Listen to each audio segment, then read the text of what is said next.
Renungan Tetes Embun. Renungan Tetes Embun, hari Selasa 1 Juli 2025.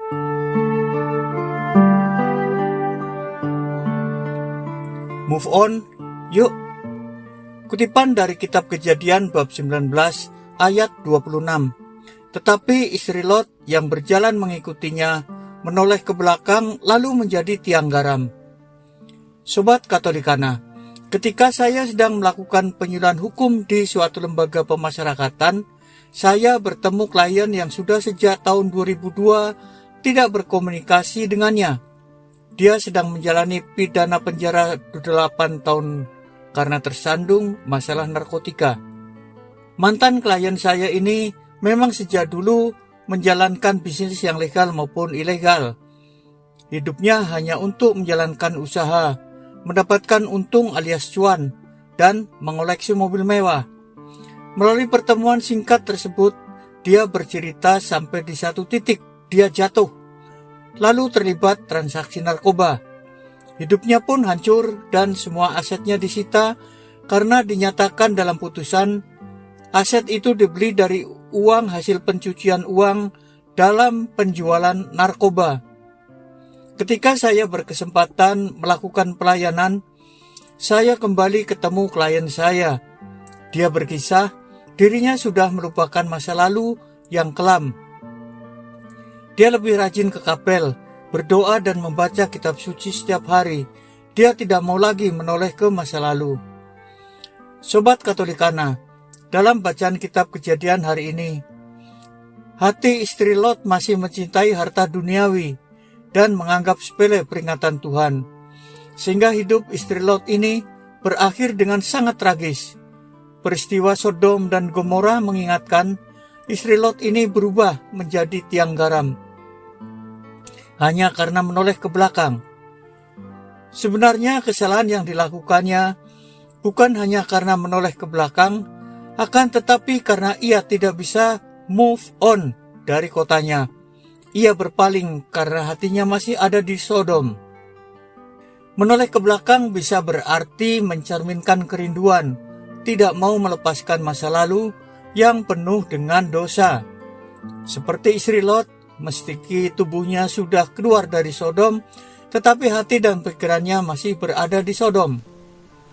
Menoleh ke belakang juga bisa diartikan ketika diingatkan untuk segera bertobat dan mendekatkan diri kepada Tuhan, justru malah terus hidup di masa lalu dengan membiarkan waktu berlalu secara percuma atau sengaja mengulur-ngulur waktu untuk melakukan pertobatan. Mungkin dengan alasan hidup sudah berada di zona nyaman, banyak harta, bisa hidup mewah, semua hal tercukupi, sekaligus mempunyai teman-teman yang hidupnya bebas dan bahagia. Sehingga kalau diingatkan untuk bertobat, jawabannya, nanti dulu. Dan ketika semua terlambat dan masalah mulai datang, barulah berteriak kepada Allah, Tuhan, tolonglah, jangan biarkan saya binasa. Kita baru berseru bukan karena takut kepada Allah, melainkan karena takut mengalami kehancuran atau kebinasaan. Yesus menegur para muridnya, "Mengapa kalian takut, hai orang yang kurang percaya?" Sobat Katolikana, Rasul Paulus memberikan nasihat agar orang percaya senantiasa bertekun dalam iman dan tetap teguh dalam pengharapan dan doa, sehingga segala hal yang baik akan senantiasa kita alami. Tuhan ingin saya dan Sobat Katolikana terus taat, menjauhi dosa atau masa lalu yang menyakitkan. Tuhan minta agar kita move on dan jangan menoleh kembali ke belakang atau meragukan bimbingan dan perlindungannya. Karena dengan menoleh ke belakang, kita justru bisa kehilangan arah dan tujuan yang telah disiapkan Tuhan bagi kita. Marilah berdoa. Dalam nama Bapa dan Putra dan Roh Kudus. Amin.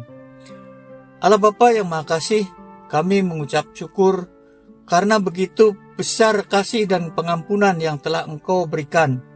Utuslah Roh Kudus-Mu agar tetap membimbing kami, agar tidak menoleh ke belakang, tetapi terus hidup dengan mendekatkan diri kepadamu, setia dan taat atas perintah-Mu, dengan pengantaraan Tuhan kami Yesus Kristus dalam persatuan dengan Roh Kudus Allah sepanjang segala masa.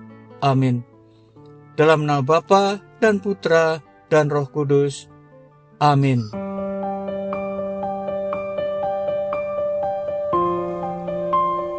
Demikian Anda telah mendengarkan Tetes Embun yang dipersembahkan oleh Radio Katolikana.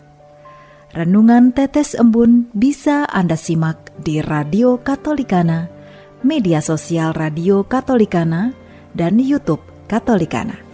Terima kasih dan sampai jumpa.